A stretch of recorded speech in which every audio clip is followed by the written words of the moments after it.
주님의 은혜와 평강이 여러분들에게 함께 하시기를 소망합니다. 네, 우리 인사하는 시간 갖도록 하겠습니다. 고맙습니다. 감사합니다. 사랑합니다. 인사합니다. 고맙습니다. 감사합니다. 사랑합니다.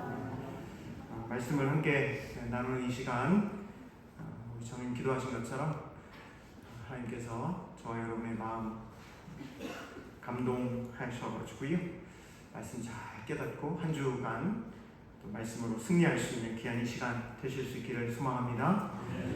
예, 우리가 사무엘서의 말씀, 또 이제 사도행전의 말씀 이렇게 번갈아 묵상을 하고 있는데요.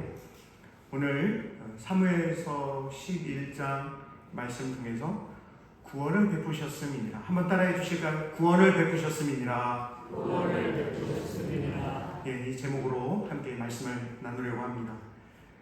사무엘 선지자가 이제 나이가 많이 들게 됩니다. 연로하게 되었죠.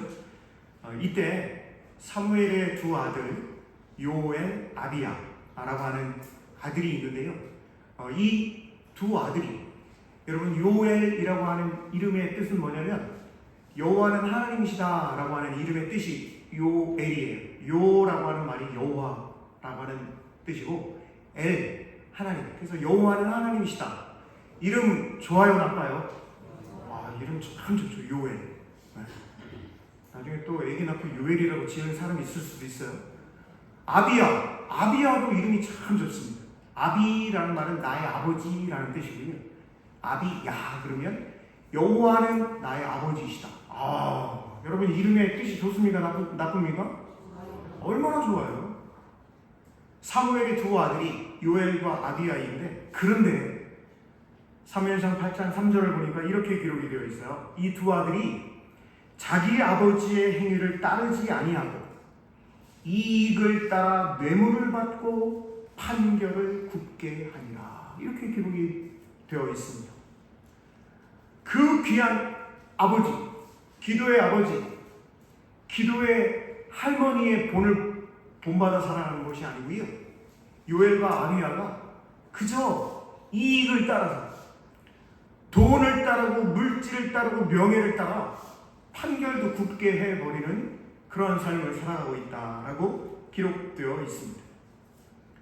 이러니까요, 이스라엘 백성들이 가만히 보니까 사무엘 선지자는 나이가 많이 들었고 두 아들들은 영 아닌 것 같고 어떻게 하면 좋지? 라고 하다가 이참에 우리 왕을 세우면 어떻겠냐. 여러분, 좋은 생각이죠? 왕을 세워서 사무엘 두 아들 보니까 이름만 근사하고 실제는 영 아니니 왕을 세우십시다 라고 해가지고요, 이런저런 우여곡절 끝에 기스에게 아들이 있으니 그의 이름은 사울이요 준수한 소년이라 이스라엘 자손 중에 그보다 더 준수한 자가 없고. 그러니까 이스라엘 사람들 중에서요, 이 사울이라고 하는 이 청년보다 잘생긴 사람이 없대요. 그러면서 어느 만큼 잘생겼냐 그랬더니 키가 말입니다, 모든 백성보다 어깨만큼 더 컸더라. 이렇게 기록이 되어 있어요. 어깨만큼 더 컸다 그러니까 한 보통 사람들보다 30cm 정도 더 크지 않았을까? 여러분, 보통 평균에서 30cm 이상 크면 엄청나게 큰 거거든요. 거기다가 잘생겼다, 준수하다, 이렇게 기록을 하고 있는 것을 볼 수가 있습니다. 9장 2절에 그렇게 기록이 되어 있어요. 그래서 사무엘 선지자가 처음에는, 사실은요, 이거는 비하인드 스토리인데요, 사무엘 선지자의 입장에서는 두 아들이 계속해서 사사의 역할, 그러니까 왕으로, 선지자로, 제사장으로 그 두 아들이 그 역할을 잘 감당하기를 바라는 마음이 사무엘에게 있었을까요? 없었을까요? 아버지 사무엘에게 당연히 있죠. 아버지로서 우리 두 아들이 좀 나보다도 더 귀한 하나님의 일꾼으로 그렇게 살아가기를 바라는 마음이 당연히 있단 말입니다. 그런데 그러지를 못했어요. 죄송한 말씀입니다만 요즘에도 보면 그런 일들이 종종 있습니다. 부모님은 참 기도의 사람으로 겸손하게 하나님을 일평생을 참 섬기는 그런 모범적인 부모님인데 자손, 손주들에 가가지고는요 영 그렇지 않은 집안들이 있을까요? 없을까요? 어떻게 이렇게 잘하세요? 있어요. 그때마다 저는 말은 못하고 벙어리 맨가슴에 말은 못하고 그냥 가슴으로 끙끙 앓는 거예요. 하나님, 저 귀한 부모님들이 얼마나 귀한 신앙으로 승리하는 삶을 살아가고 모범을 보였는데 저 아들, 딸들이 그리고 손자, 손녀들이 저 귀한 아버지, 어머니, 할아버지, 할머니의 믿음을 잘 본받는 그런 가정 되게 해주십시오 라고 저는 기도밖에 할 게 없어요. 왜냐? 좀 믿음 생활 똑바로 하세요. 그러면요 당신이 뭔데 나한테 그런 얘기해? 라고 요즘에는 그렇게 얘기하기도 쉬워요? 어려워요? 아이고 이 교인들은 너무 잘 알아요. 어려워요. 지금 사무엘이 그런 상황에 처해져 있단 말입니다.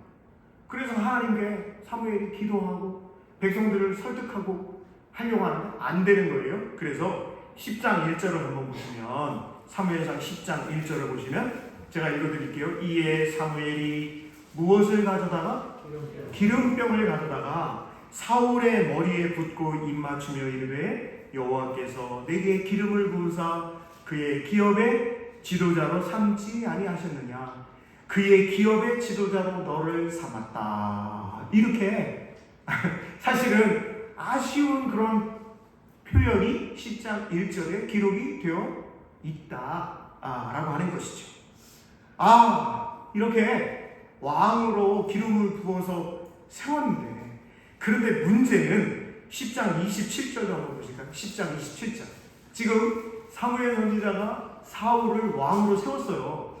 그런데 27절 같이 읽고 시작. 어떤 불량배는 이르되 이 사람이 어떻게 우리를 구원하겠느냐 하고 멸시하며 예물을 바치지 아니하였으나 그는 잠잠하였더라. 상당히 꽤 많은 이들 중에서 이 사울을 왕으로 인정하지 않는 사람들이 있었던 거예요. 그러면서 뭐라고 그러냐면 아이고 그 사울이 무슨 우리의 왕 되겠어? 아이고 저 사람 왕의 그런 역할을 할 수 있는 그런 인물이 제목이 아니야 라고 하면서 멸시를 했다는 거예요. 왕을. 그러면서 또 뭐라고 그러냐면 예물도 바치지 않았다 이렇게 기록을 하고 있어요. 그러니 사울의 입장에서는 왕으로 부음을 받았는데 사무엘 선지자로부터 인정을 받고 하나님께서 그렇게 해 주셨음에도 불구하고 인정받지 못하는 사람들이 있으니 또 여쭤봐야죠. 부담이 될까요? 안 될까요? 그럼요. 여러분 요즘에도 대통령 국정을 잘 실행을 하냐 못하냐 여론조사 많이 하거든요. 여론조사하는 회사들은요 여론조사하는 걸로 먹고 삽니다. 그만큼 중요한 거예요. 그러니 사울 왕의 입장에서도 상당히 부담이 되는 그 상태에서 왕의 역할을 수행해 나가야 하는데 그런데 오늘 본문인 11장에 들어오면서 우리 성경에는 없지만 70인명이라고 하는 구약 성경을 헬라어로 번역한 성경에 보면 11장 1절 그러니까 10장 마지막 절과 11장 1절 사이에 뭐라고 되어 있냐면 한 달 후에 여기 있어요. 왕으로 세움을 받고 난 한 달 후에 11장 사건이 있게 되었다라고 하는 거예요. 자, 11장을 이제 들어가게 되는데 여러분 보세요. 사울의 입장에서는 제가 좀 전에 말씀드린 대로 왕으로 인정하지 않는 사람들이 있는 것이 부담이 되고 어떻게 해서든 자신을 인정하지 않는 이 사람들의 마음을 얻을 수 있는 그런 기회가 있으면 좋겠다라는 생각을 하고 있었던 것입니다.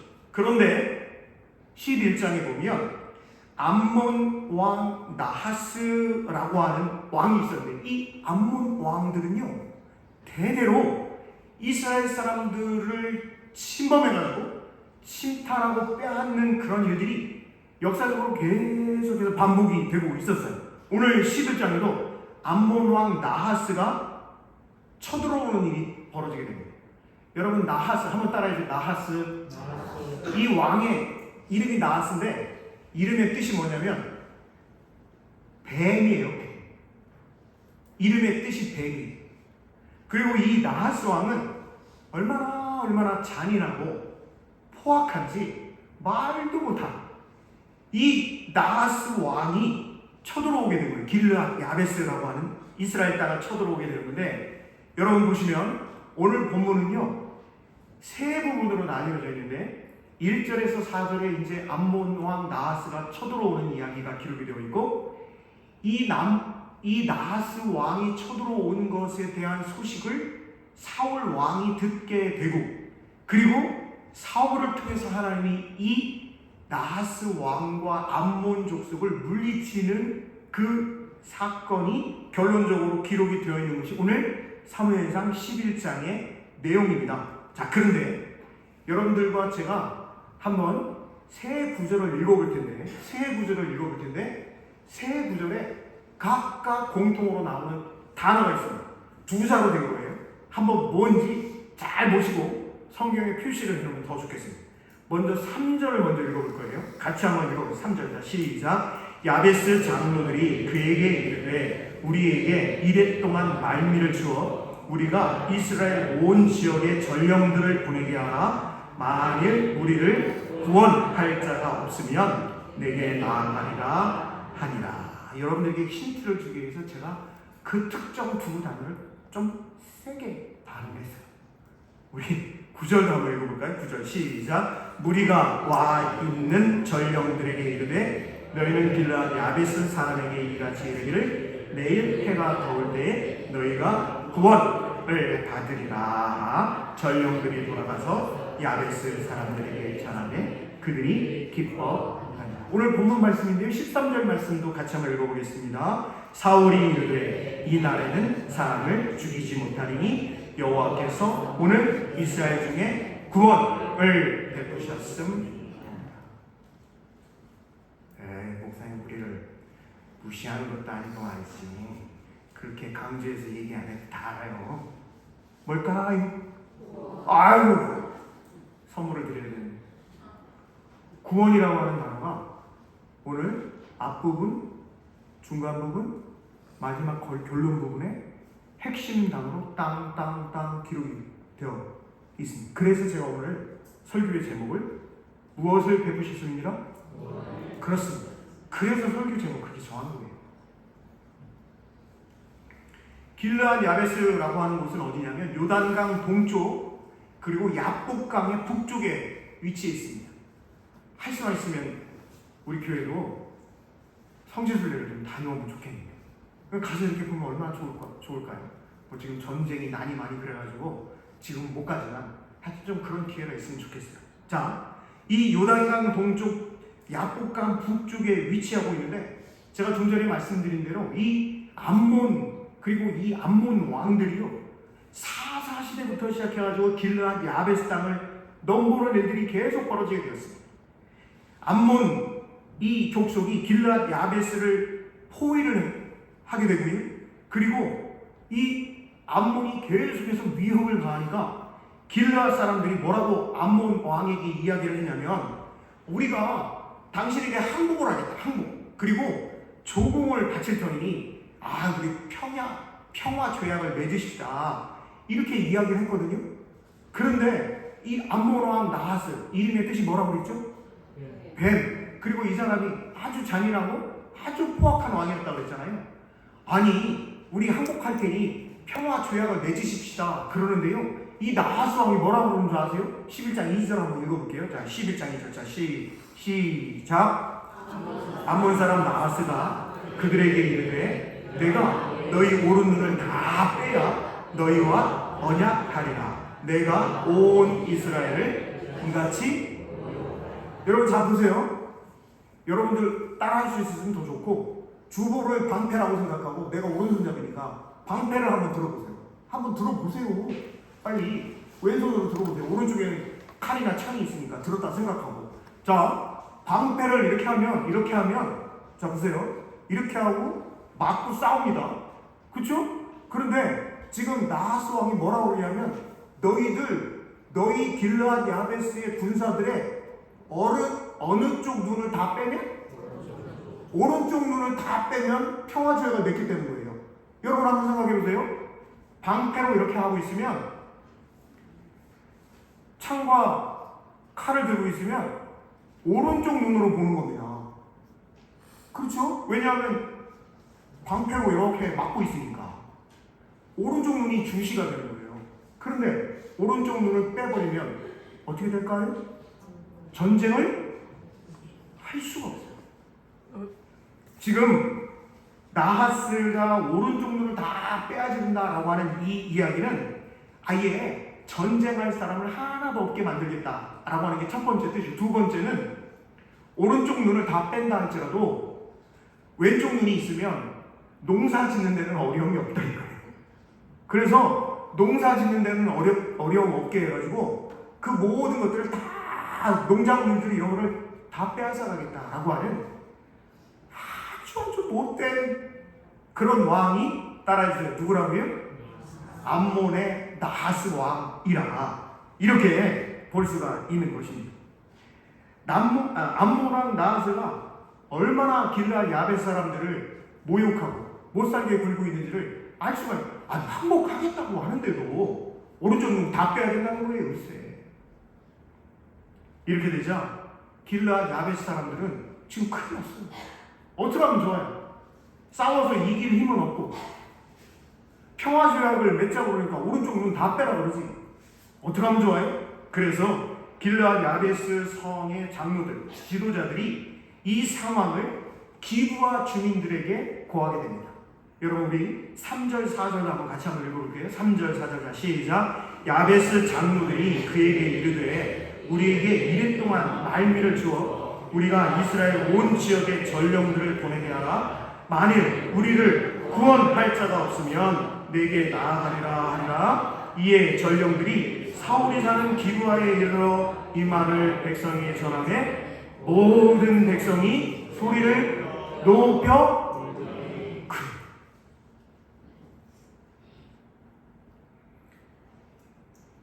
기브아 사람들은요, 이 기브아라고 하는 것은 사울 왕의 고향이에요. 고향.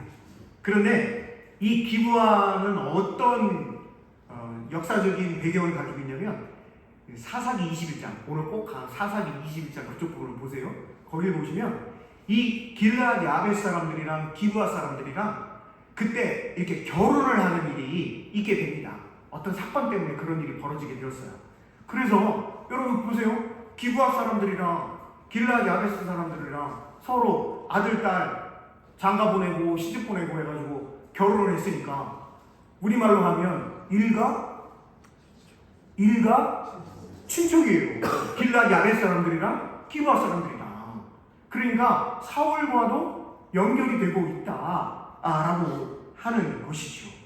그런데 이제 말씀을 우리가 더 깊이 들어가기 전에 제가 퀴즈를 하나 있는데 이거 잘 알고 계시면 좋아요.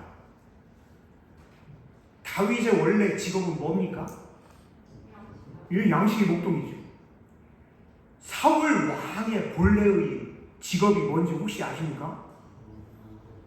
예, 5절에 기록이 되어 있어요. 5절에. 여러분 한번 5절을 보시면 마침 그러니까 전령들을 보내가지고 이렇게 그러니까 지도자들이 전령들을 보내가지고 우리 지금 다 죽게 생겼다. 우리 좀 도와줘. 이렇게 하니까 기브아 사람들이 그 소식을 듣고 울고 있는 거예요. 왜요? 뭐니까? 일가 친척이니까. 그러니까 지금 길르앗 야벳 사람들 죽으면 자기 친척, 자기하고 관련되어 있는 사람들이 죽게 되니까 울고 있는 거예요. 그냥 괜히 우는 게 아니다 이 말입니다. 그런데 마침 사울이 밭에서 뭐를 몰고 와요? 자, 제가 조금 아까 퀴즈를 뭐라고 드렸냐면 사울 왕의 본래의 직업이 있는데 본래의 직업이 뭘까요? 라고 물어봤어요.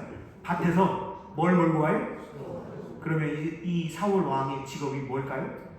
아이고 띵동 농된 그래요. 농사꾼이에요. 원래 사울 왕의 본래의 직업은 농부였다. 그래서 이것도 성경의 비하인드 스토리인데요. 사울 왕은 농경, 그러니까 농사를 짓는 사람이고, 다윗 왕은 원래 직업이 양을 치는 목동이었고, 그래서 이 농사를 짓는 사람들과 양을 치는 사람들의 이 경쟁 구도가 사무엘서에 기록이 되어 있다. 이렇게 이제 주장을 하는 성경학자도 있습니다. 상당히 일리가 있는 이야기입니다. 어쨌든 이런 상황에서 길르앗 상황을 듣게 된 사울이요. 길르앗 상황을 듣게 된 사울이 이렇게 합니다. 우리 6절 같이 한번 읽어볼까요? 6절 시작. 사울이 이 말을 들을 때에 하나님의 영에게 크게 감동되네 그의 노가 크게 일어나 이렇게 되어 있어요. 여러분 잘 보셔야 돼요. 사울이 이 말을 들을 때, 전령들이 하는 이야기를 들을 때 누구의 영에게 크게 감동되죠? 하나님의 영에 크게 감동이 되어서, 결론적으로 말씀을 드리면 하나님께서 하나님의 영에 크게 감동된 사울 왕을 통해서 길앗 야베스 주민의 그 어려움을 해결함 받게 되는 사건이 오늘 말씀의 결론입니다. 그런데 제가 왜 갑자기 결론을 여러분들께 후다닥 말씀을 드리냐, 한 가지 우리가 잘 봐야 될 게 있는데, 죄송해요, 한글 성경으로 1만 번 성경을 읽어도 이거를 해결할 수가 없어요. 무슨 이야기냐면, 여러분 한번 어디를 보실 거냐면 사무엘상 10장을 한번 보셔요. 10장 어디를 보실 거냐면 10장의 1절에 사무엘 선지자가 사울에게 기름을 붓고 나서 여러분 5절을 한번 볼 텐데 한번 보세요. 그 후에 네가 하나님의 산에 이르리니, 지금 사무엘이 사울 왕에게 이야기하는 거예요. 하나님의 산에 이르는 그곳에는 블레셋 사람의 영문이 있느니라. 내가 그리로 가서 그 성읍으로 들어갈 때에 선지자의 무리가 산당에서부터 비파 수고와 저와 수금을 앞세우고 뭐하며 내려오는 것을 만나리는 예언. 그리고 6절을 보시면 내게는 여호와의 영이 크게 임하리니 너도 그들과 함께 예언을 하고 변하여 새 사람이 되리라. 뭐하여 변하여 새 사람이 된다고 하죠? 예언이라고 되어 있습니다. 어디도 보실 거냐면 10절도 한번 보실 텐데, 그들이 산에 이를 때에 선지자의 무리가 그를 영접하고 하나님의 영이 사울에게 크게 임함으로 그가 그들 중에 무엇을 하니? 여러분 보세요. 10장에 기록된 이 예언이라고 하는 표현이, 여러분 우리가 참 선지자, 참 예언자, 하나님께서 주신 말씀을 맡아서 그 말씀대로 그대로 선포하고 그 말씀 따라 살아간 사람들, 예를 들면 이사야 선지자나 아모스 선지자나 호세아 선지자나 이런 선지자들을 우리가 그분들이 예언한다고 하지요. 그런데 사무엘상 10장에서의 예언은 그런 이사야, 예레미야, 에스겔, 이런 호세아, 아모스 이런 선지자들이 예언하는 예언과 다른 단어로 쓰여 있어요. 그래서 제가 뭐라 그러냐면 한글 성경은 1만 번 읽어봐도 이 부분 해결을 못한다 그랬는데, 히브리어 성경을 보면 다르게 되어 있고, 저를 믿으세요, 다르게 되어 있고 10장 5절, 6절, 10절에 기록되어 있는 이 예언은 그러면 무슨 뜻이냐? 엑스타시예요. 엑스타시. 영어로 써서 죄송한데 우리말로 하면 황홀경이에요. 여기에서의 예언은 하나님의 참된 예언을 받아가지고 하는 게 아니고요, 이 당시 많은 선지자들이, 거짓 선지자들이 너무 많았다고 하는 거고요, 그들이 하나님의 영을 받아서 예언을 한다고 하는데 올바른 하나님의 말씀을 선언하는 것이 아니라 자기 황홀경에 빠져가지고요, 그런 일들이 반복이 되고 있는데, 사무엘 선지자가 심지어는 뭐라고 이야기를 하냐면 사울에게, 야, 너 하나님의 영을 제대로 받아가지고 그래서 하나님의 뜻을 잘 감당하는 사람이 되었으면 좋겠어 라고 했음에도 불구하고 10장 10절에 보면 사울 왕이 예언할 때도 여기도 엑스타시의 그 단어로 쓰여 있다라고 하는 것입니다. 오늘 본문 11장으로 다시 넘어오면 여러분 보세요. 자신의 자기 황홀병에 빠져가지고요.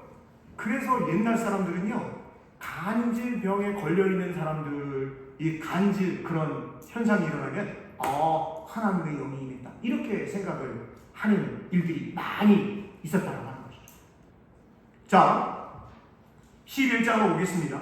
이런 상황에서 그런데 사울이 자기하고 친척 관계에 있는 길르앗 야베스 사람들이 어려움을 겪고 있다라고 하는 소식을 듣게 되고 거룩한 분노가 일어난 거예요. 큰일 났다.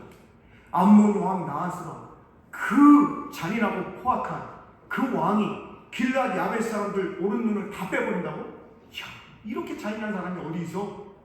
라고 생각하고 하나님 앞에 기도했을 때 11장 6절에서는 사울이 이 말을 들을 때 하나님의 영에게 크게 감동되고 올바른 진정한 참된 진리의 성령이 임하게 되었다 라고 기록을 하고 있는 것을 볼 수가 있습니다. 여러분, 이 상황에서 7절부터 11절을 읽어볼 텐데 사울이요 제대로 하나님의 역할을, 하나님의 일꾼의 역할을 감당하게 되는 것이 7절 11절에 기록이 되어 있어요. 우리 같이 한번 7절부터 읽어봅니다. 한 결의의 소를 잡아 각을 두고 전령들의 손으로 그것을 이스라엘 모든 지역에 두루 보내어 이르되 누구든지 나와서 사울과 사무엘을 따르지 아니하면 그의 소들도 이와 같이 하리라 하였더니 여호와의 두려움이 백성에게 임하매 그들이 한 사람같이. 여러분, 사울 왕이 지금 이스라엘 백성들 전체의 마음을 하나로 묶어가고 있는 모습입니다. 계속 읽어봅니다. 8절 시작. 사울이 베색에서 그들의 수를 세어보니 이스라엘 자손이 30만 명, 유다 사람이 3만 명이더라. 총 몇 만입니까? 그렇습니다.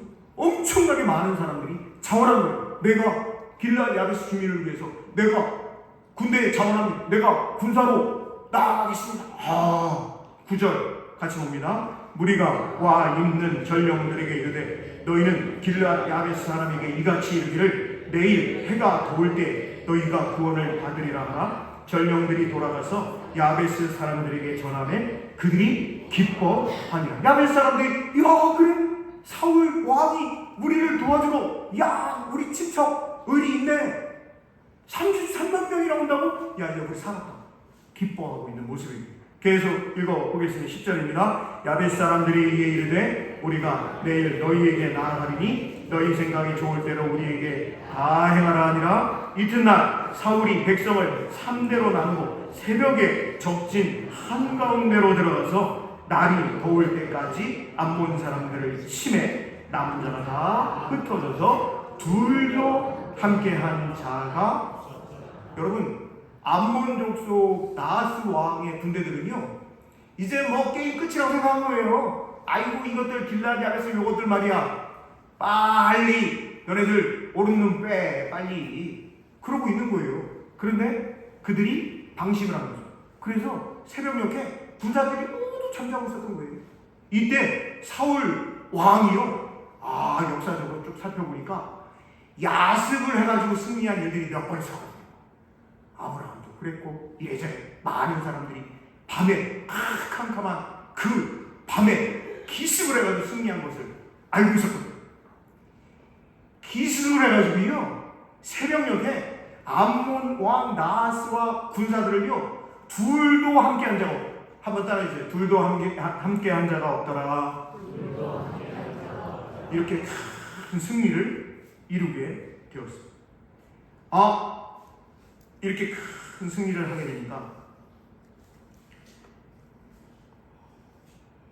사울 왕이 제안을 합니다. 뭐라고 제안을 하냐? 우리 여호와 하나님을 기뻐하자. 이렇게 제안을 합니다. 왜 이 제안을 하게 되냐면 여러분, 전쟁에서 승리를 하게 되니까요 사울을 왕으로 따르는 사람들 중에서 뭐라고 이야기를 하냐면 임금님을 왕으로 인정하지 않고 임금님한테 선물도 안 주고 모욕했던 사람들 내가 다 있거든요. 그것들 발본 세원해가지고 다 처단합시다.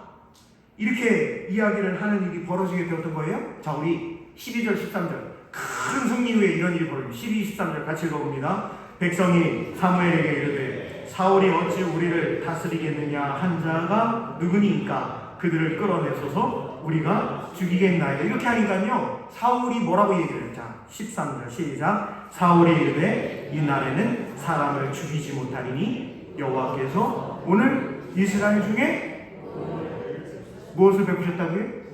구원을 베푸셨습니다 라고 이렇게 이야기를 하게 됩니다. 여러분, 사울 왕이 왕으로서 참 멋진 제안을 하고 있는 것을 볼 수가 있죠. 정치적으로 부담이 됩니다. 자기를 반대하는 것에 대해서, 반대하는 사람들에 대해서 여론에 있어서 부담이 되는 거예요. 그거를 부담스럽게 여기지 않는다는 건 참 큰일이죠. 그런데 여러분 보세요. 이 큰 전쟁에서 승리를 하고 난 다음에 그 사람들, 반대하는 사람들 발본세원에서 처단합시다 라고 했더니 사울 왕이 야, 이렇게 좋은 날 그럴 필요 없어. 오늘 여호와 하나님께서 우리를 구원해 주셨잖아. 구원을 베푸셨잖아 라고 이야기를 하고 있습니다. 그랬더니 사무엘이 이스라엘 백성들에게 이렇게 제안을 합니다. 우리 14, 15절 한번 같이 한번 읽어볼까요? 14, 15절입니다. 사무엘이 백성에게 이르되 오라, 우리가 어디로 가서? 길갈로 가서 나라를 새롭게 하자. 모든 백성이 길갈로 가서 거기서 여호와 앞에서 사울을 왕으로 삼고 길갈에서 여호와 앞에 화목제를 드리고 사울과 이스라엘 모든 사람이 거기서 크게 기뻐합니다. 여러분, 오늘 본문 말씀이 시작될 때, 11장 시작될 때 어땠습니까? 절망과 슬픔으로 가득한 분위기. 그런데 결론에 와서 어떻습니까? 기쁨과 감사가 가득한 그런 결말을 맺고 있지. 길갈이라고 하는 곳은 어디냐면, 여호수아가요, 가나안 땅을 정복하게 되었을 때 요단강을 건너가게 됩니다. 홍수가 난 요단강을 건너가게 돼요. 여러분, 강이 홍수가 나는데 그걸 건너갈 수가 있습니까? 아유, 큰일 나요. 그런데 하나님께서 역사해 주셔가지고요, 언약궤를 제사장들이 메고 그 홍수가 난 요단강에 발을 대자마자 물이 서버립니다. 빌딩으로 서버립니다. 에이, 농담도 심하네. 이것을 믿는 사람이 있고 믿지 않는 사람이 있는데 그것은 개인이 선택해야 됩니다. 저는 하나님은 얼마든지 그런 일을 하실 수 있는 분이라고 저는 믿고 있습니다. 여러분, 그렇습니다. 바로 그리고 나서 도착한 곳이 길갈이었어요. 하나님의 그 홍해를 가르는 그 똑같은 사건을 1세대들은 알고 있지만 2세대들은 모르고 있었잖아요. 2세대들에게 이 요단강을 가르는 사건을 통해서 하나님께서 홍해를 갈랐던 그 부모님의 세대들의 역사도 알게 하셨는데, 이곳이 바로 길갈이었다라고 하는 것입니다. 처음으로 요단강을 건너서 가나안 땅에 들어가서 처음으로 하나님 앞에 예배하고 그리고 할례를 행한 곳이 어디라고요? 길갈이었습니다. 사무엘 선지자가 사울 왕에게 우리가 길갈로 내려가서 나라를 새롭게 하자라고 이야기하는 것은 바로 이런 역사적인 정황이 있었던 것이죠. 사울이 이곳 길갈에서 진정한 왕으로 등극하는 것은 오랜 노예 생활과 광야의 방황을 끝내고 이스라엘이 새로운 나라로 탄생한 곳이 길갈이었기 때문에, 그러기에 사울의 통치 아래 이스라엘의 새로운 출발을 기대하게 된다라고 하는 것을 지금 보여주고 있고요. 여호수아가 길갈에서 깨달은 것은 다른 것이 아니라 하나님의 주권, 하나님이 살아계심을 깨달았던 여호수아가 길갈에서 예배하고 그리고 할례를 행했던 것처럼, 비록 사울이 이제 왕으로, 이스라엘의 첫 번째 왕으로서의 사명을 감당하게 되지만, 그는 그가 왕이 아니라 하나님이 왕이심을 잊지 않고 살아가게끔 하기 위해서 길갈에서 나라를 새롭게 하자라고 제안을 하고 있는 것을 볼 수가 있습니다. 다음번에 우리가 살펴보겠습니다만 참 아이러니하게도요, 이 길갈이라고 하는 곳에서 사울이 이제 왕으로 등극을 하게 되거든요. 그런데 참 안타깝게도 사무엘상 13장과 사무엘상 15장을 보면 이 길갈에서 두 번에 걸쳐서 하나님으로부터 내침을 당하게 되는 그곳 또한 길갈이다 라고 하는 것을 알 수가 있습니다. 사랑하는 포항음악교회 성도 여러분, 오늘 우리가 사무엘상 11장의 말씀을 짧은 시간이지만 함께 이 말씀을 나누었거든요. 사울 왕이요, 자기 화물경에 빠져가지고 자기 만족에 빠져가지고요, 우리말로 하면 친 지지를 위해서 나 예언해 이랬다는 거예요, 10장에. 그런데 그가 올바로 하나님을 만나게 되고 올바로 하나님의 영에 감동된 삶을 살아가게 되었을 때 하나님께서 그를 통해서 길르앗 야베스 사람들을 구원케 하는 놀라운 역사가 있었던 것처럼 오늘 예배하는 저와 여러분, 말씀을 함께 나누는 저와 여러분도 하나님의 참된 성령의 역사하심이 저와 여러분에게 넘쳐나실 수 있기를, 그리하여 저와 여러분 한 사람 한 사람이 모두 하나님의 귀한 일꾼들로 승리하는 그런 은혜가 있기를 주님의 이름으로 축복합니다. 기도하겠습니다. 하나님 감사합니다. 오늘 저희들에게 귀한 말씀을 함께 나누고 읽고 묵상할 수 있게 해주셔서 감사합니다. 이 자리에 있는 우리 모두 자기 화물경에 빠진 신앙이 아닌 참된 하나님의 영이 임한 그런 귀한 신앙으로 나아갈 수 있게 역사하여 주시옵소서. 예수님 귀하신 이름으로 감사하며 기도드립니다. 아멘.